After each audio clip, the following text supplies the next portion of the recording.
I Am Jane Goodall by Brad Meltzer, illustrated by Christopher Eliopoulos. I am Jane Goodall. Now, I know a little bit about Jane Goodall. I know that Jane Goodall was a woman who a long time ago got to know some chimpanzees, and she is a wonderful scientist, and she made a real difference in how we look at chimpanzees, and she is one of the people who changed the world. Let's read. I am Jane Goodall.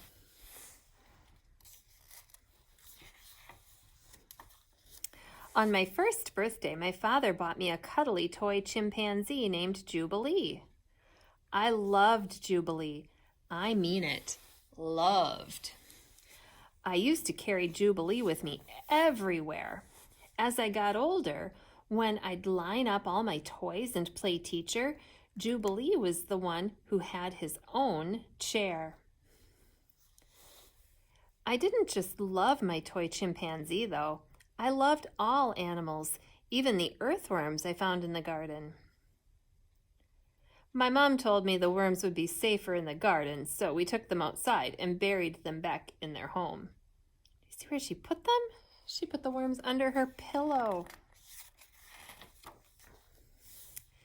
At 5 years old, I was curious to learn how chickens lay eggs. So I crawled into my grandmother's hen house to watch. At first, all the hens were scared of me. Then I decided to crouch in the corner. If I had moved, the hens would have run away. I was patient, though. Finally, after all the hours of waiting, I saw what I was looking for. The hen gave a little wiggle and plop, there was an egg. The parents are asking, "Where have you been? We didn't know where you were." And she says, "It was my first research project. You'll never believe where eggs come from." That's kind of funny, isn't it? In addition to animals, I also loved nature. I loved the chestnut tree, Nookie, and the beech tree, Beech. I named them. I named the chestnut tree Nookie and the beech tree Beech. Beech was my favorite. Oh, that was another thing I loved. Reading. Here she says, "Thank you, Beech, for letting me read up here." She's talking to the tree, isn't she? Back then, my family didn't have a lot of money. To get books, we went to the library. When I was 7 years old, I got a book that would change my life. That's about your age, isn't it? It was called The Story of Dr. Dolittle. I read it once, then read it again, then read it a third time before it had to go back to the library. It was about a man who could talk to animals. In the book, there was a parrot who says that if you want to learn how animals talk, you need the power of observation. But what I remember most is the part where Dr. Dolittle and his animal friends are being chased and they come to a cliff. All the animals are at the cliff. And the monkey here says, "A bridge, quick, make a bridge." Right there, the monkeys join hands and feet. They became the bridge. Isn't that beautiful? We can accomplish anything by working together. After reading that book, I vowed that I would go to Africa and live among the animals. By the time I was 12, I had my own nature group, the Alligator Club. My friends and I raised money to help old horses.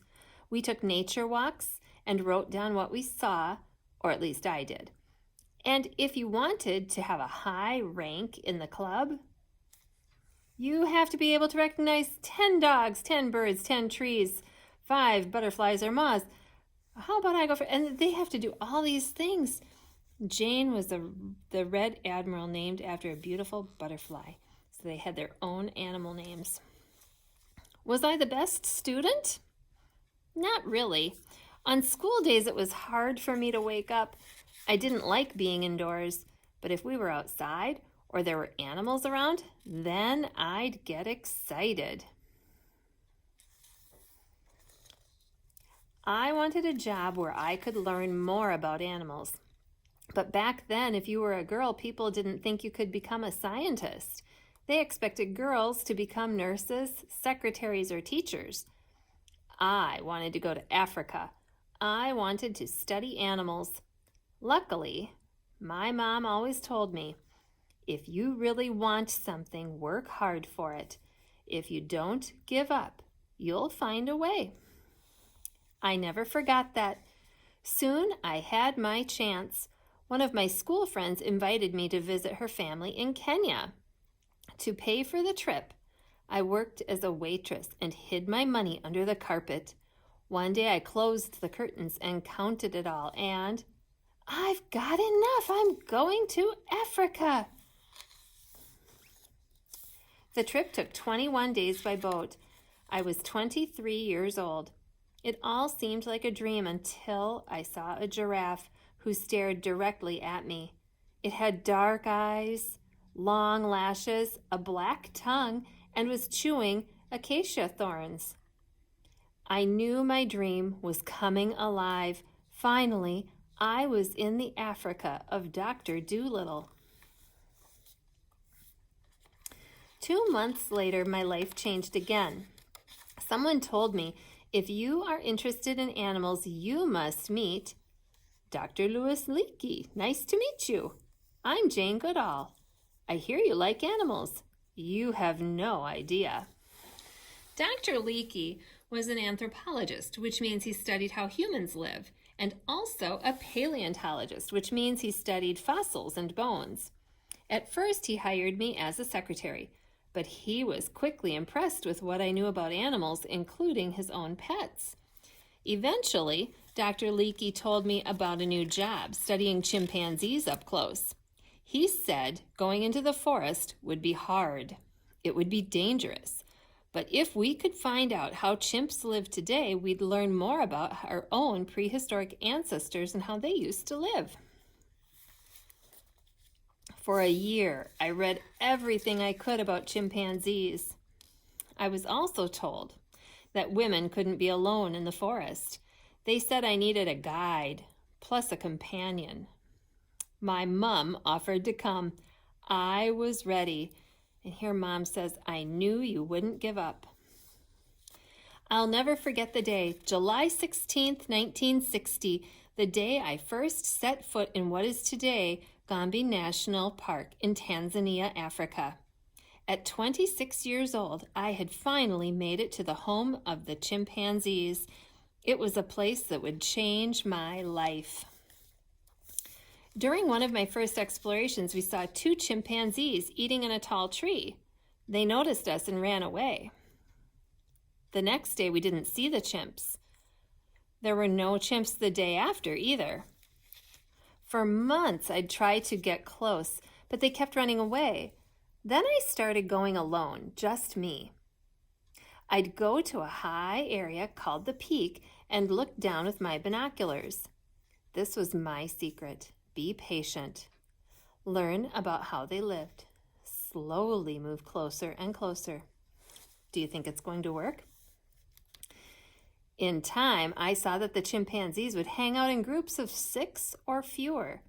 The female chimps would be with the children. The male chimps would be with one another. These weren't mindless animals. This was a community. Still, it took nearly a year before I could get within 100 yards of the chimpanzees. One day, I came back to camp and found out one of the male chimpanzees took our food, including our bananas. Jane says, fantastic. That means they're not scared of me now. I bet he'll be back tomorrow. That's a neat way of looking at that problem, isn't it? The next day, I waited and waited. There were no chimpanzees in sight. Then, at 4 p.m., I heard a rustling noise by my tent. It was the large male chimpanzee with a thick beard. David Graybeard, that was the name I gave him. Back then, people told me there was a certain way to study animals, that I shouldn't give a chimpanzee names. They said animals were supposed to have numbers, not names. They thought animals didn't have personalities or emotions. They thought that if we give them names, we'd start pretending they were like us. But that's what no one realized. They were like us. That day, David Graybeard took my nuts and my bananas. A month later, he took one from my hand. Even later, out in the forest, he slowly approached me and checked to see if I had a banana in my pocket. It was one of my proudest moments, having the other chimpanzees now understand that I wasn't a threat. I was their friend, and they were mine. Over time, by seeing the chimpanzees as individuals, I could truly understand them. David was calm, though he liked getting what he wanted. Goliath was easily excited. William was shy. Old Flo was a strong mother, always bringing her daughter and son. As I watched, I learned one of the coolest things of all. One day I saw David Graybeard stripping leaves from a twig, then sticking the twig into a termite mound. He wasn't just using this twig as a tool, he had made the tool. Before that, scientists thought only humans could make tools. There was no doubt now that these chimpanzees, these animals, were intelligent. Every night I'd write in my journal about what I observed, and every day I saw the chimpanzees doing the same things we do, holding hands, tickling, kissing, even patting backs to reassure each other. The more I observed, the more I learned. Soon I had much information. I needed a tape recorder. Then I needed an assistant to help observe all the other chimpanzee families in the forest. 6 years later, what started with a notepad and binoculars became a full research center. Now I was the one in charge.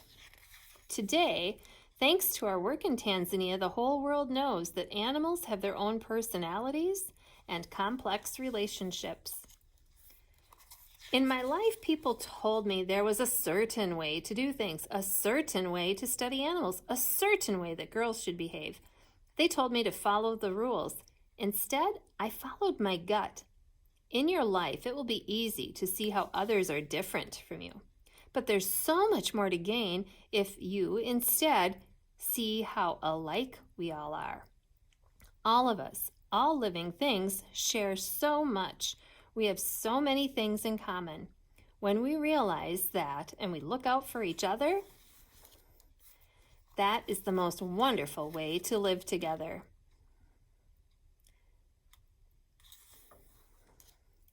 I am Jane Goodall, and I see so much that we have in common. Watch, observe, be patient. I'll teach you this. We don't own this earth, we share it. Listen to the feelings in your heart. We are responsible for the animals around us. We must take care of them. When one of us is in trouble, be it a human, creature, or nature itself, we must reach out and help. When we do, we build a bridge that will carry all of us. Here's actually a timeline of Jane Goodall's life. So I'm not going to go into detail about that, but things are sequenced in order. And here's some actual photographs of Jane Goodall. So let me zoom in a little bit there.